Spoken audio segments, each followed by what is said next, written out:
And until at 7 in the morning, I caught the flight over here. I slept on the flight, the 1 hour flight. And I just had some chili. And so if I start nodding off, I don't know. Anyway, that's all I got. Anyway, so what I usually do is I do a little Q&A, and I'll probably draw something here and just kind of talk about my drawing process. I assume some of you guys are aspiring artists. And then I usually give the sketches away. Usually, I mean, I used to just draw sketches for fans, and then there were too many people, and it became more problematic than it was. Just became a big problem, and so I thought I would just reserve the sketching to like panels and stuff, and then I ask for various silly things from the audience, and if you have something like a pair of toe clippers or whatever, you get a sketch. I'm not going to ask for toe clippers today, so don't go out. Anyway, does anyone? I don't have paper. Anyone have a backing board? That would take a 3-hour panel, so that's too big.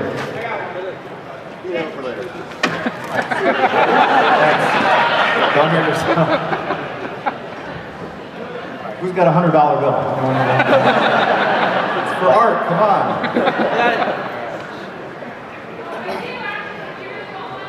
No, I don't. I got plenty right here. Thank you so much. So what I usually do is I try to kind of show.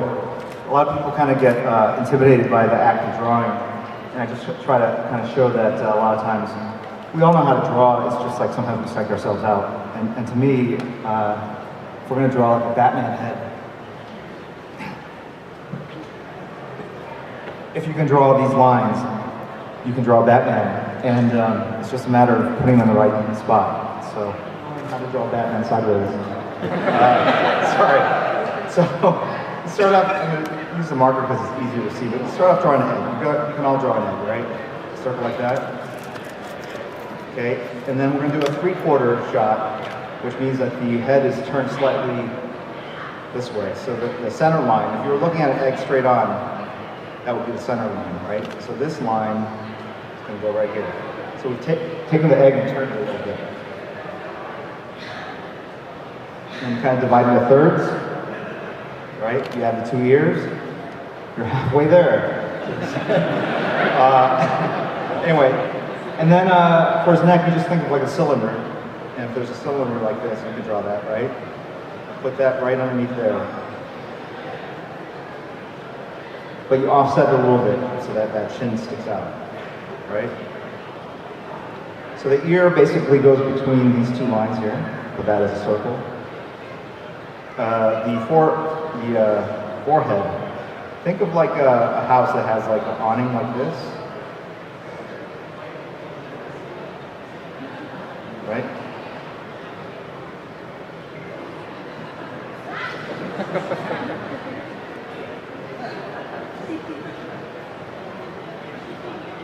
Okay. You don't have to do this much detail, but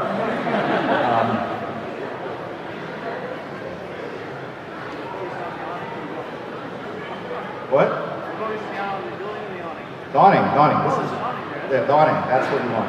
Now you take that awning and you put it right here.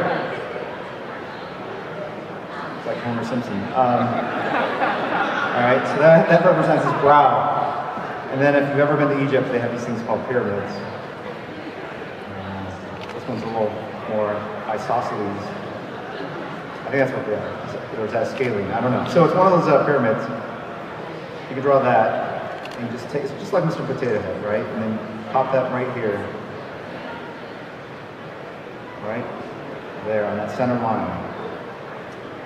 Okay? Drop that line. That's the cowl, and then the mouth here, eyes underneath here. Kind of round up the top there. Drop the shadow of this egg along the cylinder, like if there was something on top of here. Gonna cast a shadow like that.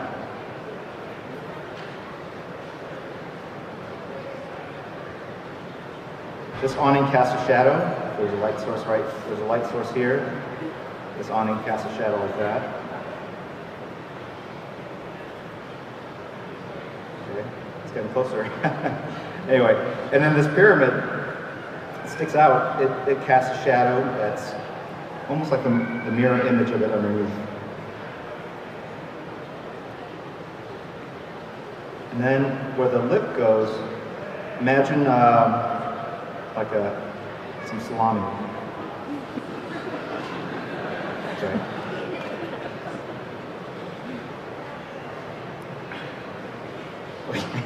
And then like a pie.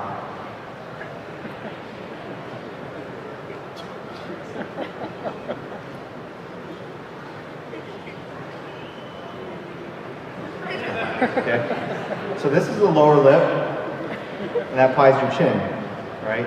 So if you put light on this salami, the shadow's gonna bend, and it's gonna actually curve like this. Right? Because the roundness of the pie forces the shadow to kind of go up, right? If this was a flat pie, the shadow would be like that, but because it's round, that shadow can go like that.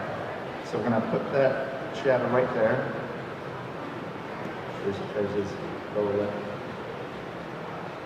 And then the ear, a lot of times I'll just put the light source behind the head, and the ear, it's almost like a door that sticks out a little bit off the head. Right?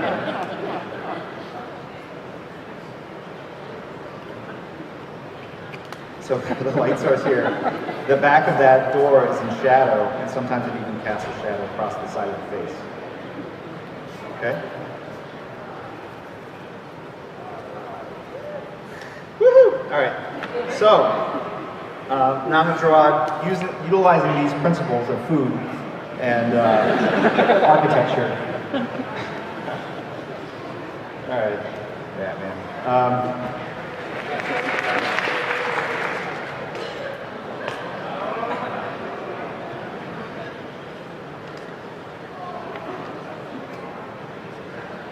So you see all the lines? I just kind of put them out for you. Right? Pretty cool.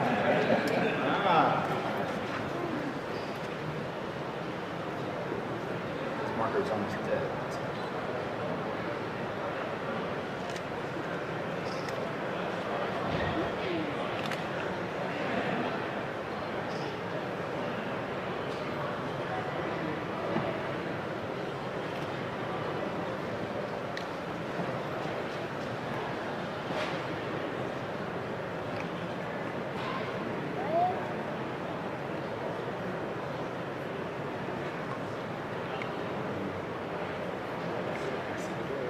There's that door.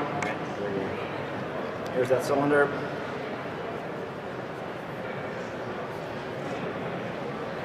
Here's that pyramid. The awning over the pyramid is going to cast a shadow across the side of that pyramid. There's the face is really, I start out with a egg, but it's really a series of, it's more blocky than spherical, meaning kind of like a dome on top of a square, and you can cut out parts here for like the cheekbones, cut out divots here for the temples, add that pie there for the chin, the door, so you can kind of see how it's constructed. So this part of the face is parallel to here, so this is flat.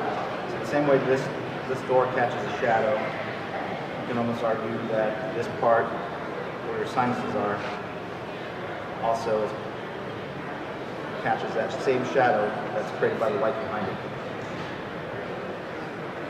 And if you ever notice like illustrations of like a metal cylinder, if there's a light source here and another light source over here, you'll see like it's called a core shadow, right? A core shadow is typically the light basically hits all these parts of the cylinder, but once it reaches a point where the ray of light's not hitting, that's where the shadow falls. And then you see light over here because of this backlight or the reflected light bouncing off this wall. So that's why you have this core shadow.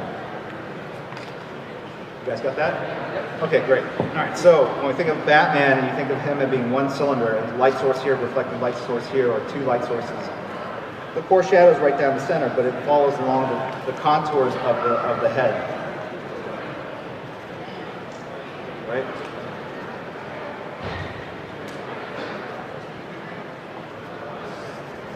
Same thing with the neck shadow. That's basically this cylinder with a core shadow. And the reason why it's in an angle is actually that neck part. You have these muscles here, I don't know what they're called, but we all have them. And they basically go from that part of the head down to your the middle of your collarbone. Your Adam's apple sits there, and then you have a bunch of tendons and other things that go along here.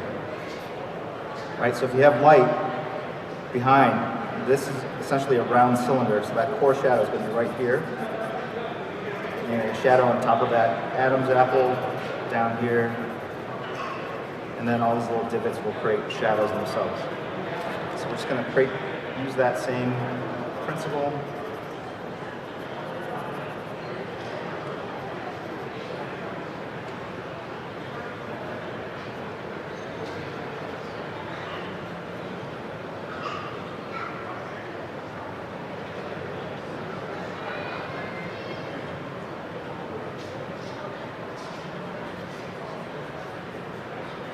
So basically, I did this pretty quick, so it's loose, and then I'm just going to basically tighten it up.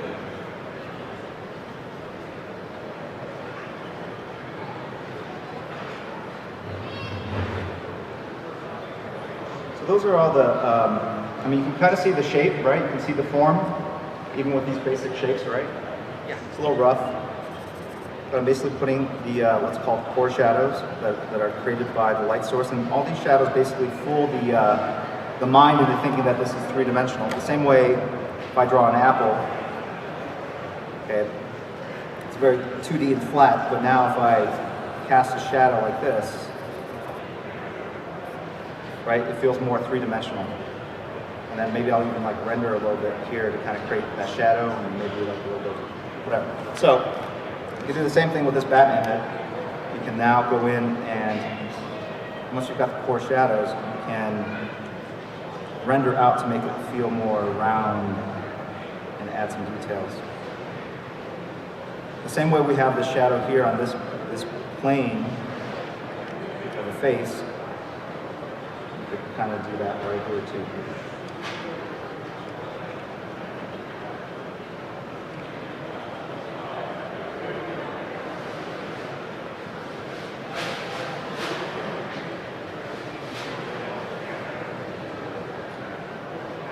There's that sausage, there's that pie.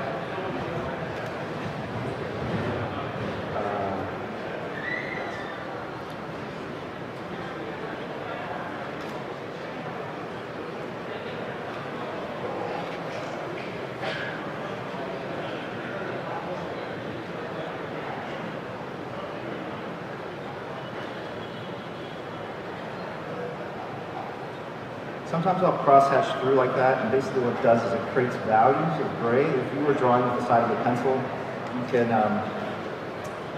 go from a very dark black to a white, and you can basically create these gradations by just changing the pressure. Right? All right, so if that's 10 and that's 1 and that's 0. Since we can't, well, now with scanners you can actually produce gray values, but in old days they would just take a photograph of art, and so gray values would not show up. So everything had to be black and white. It had to be digital, 1 or 0. So it had to be black or white. And so to create that same gradation, you would crosshatch. So that's what those lines represent.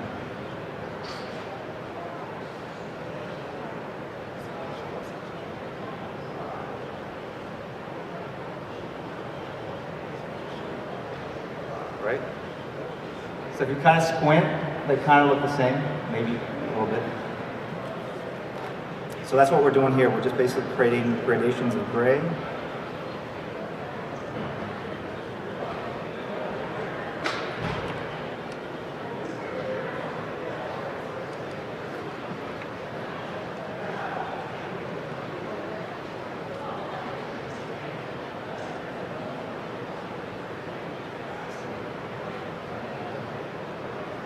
In these lines here, there's a kind of a jowl thing that goes on between the chin and the sides of your face. And that's from the skull, I think.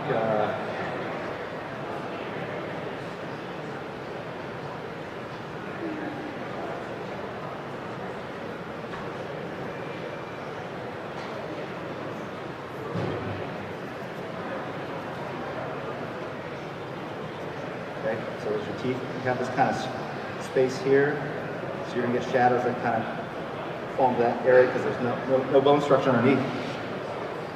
Here, Ghost Rider. Thank you.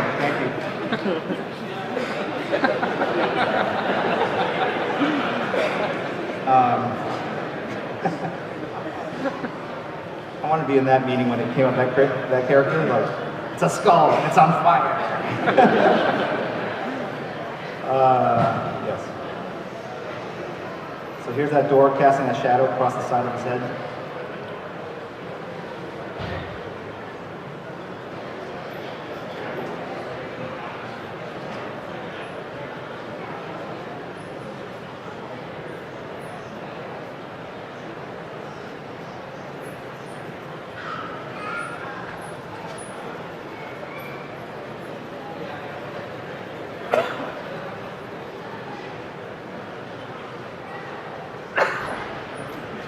The collarbone here, it creates a shadow, and you can see you can actually draw things without actually drawing the outline of them, just suggest the shape by drawing the shadow underneath. So a lot of people, when they'll draw hair, they will try to draw every strand of hair, and it actually looks very kind of unrealistic and wiry. But if you create kind of like a mop of hair, and do the shadows of the major clumps of the hair, you get something that reads more like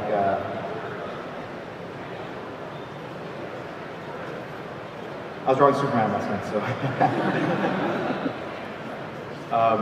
you get something that reads more like hair, even though you're really just drawing the shadows of the hair itself. Right? Same way if you draw like every eyelash. Super creepy.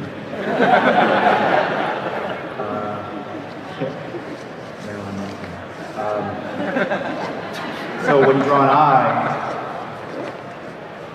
kind of do that thick line that represents upper lash, lower lash, and then just kind of simplify, and it's almost like it's like a graphical representation of eyelashes. It's just like a little app symbol on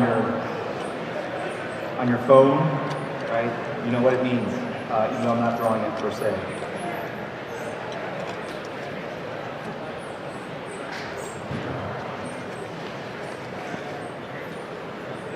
Anyway, okay. So I'm going back to here and just creating the shadows. It's that pout, it's that sexy Batman pout that he has. Yeah, you know what I'm talking about.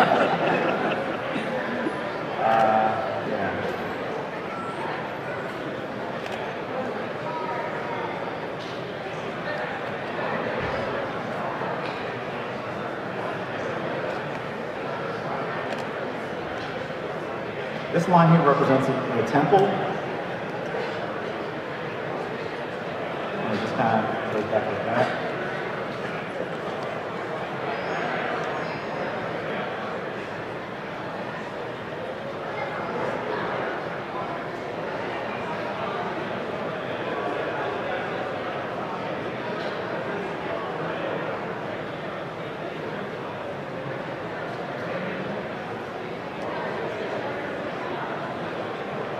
And then now it's just all about calibrating the gray values. What I was showing here before with that, it's just about kind of squinting and looking at the piece and seeing areas that look too dark or too light. This is a white outline.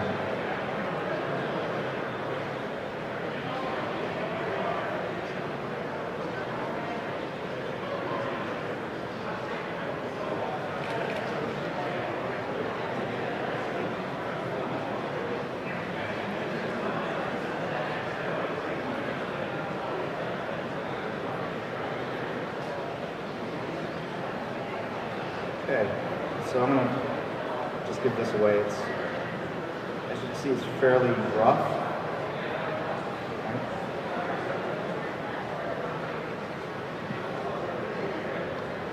And sometimes I'll put these lines in the back.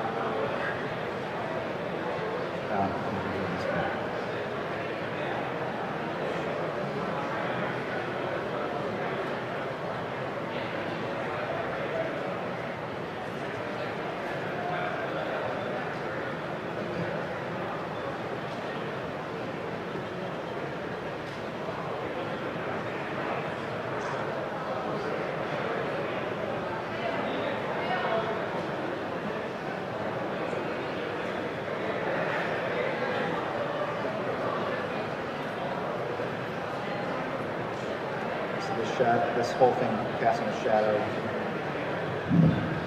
on his upper body.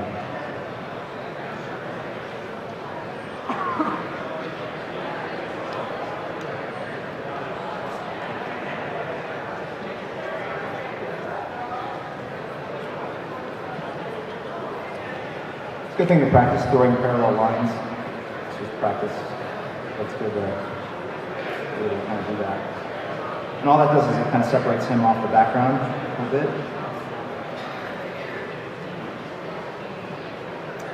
All right, so I'm going to give this away to the first person that can show me a midnight ticket receipt for Man of Steel.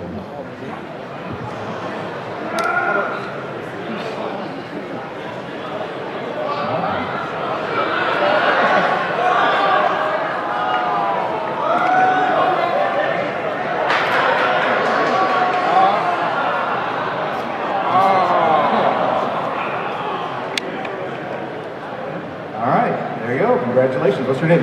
Trevor. Trevor?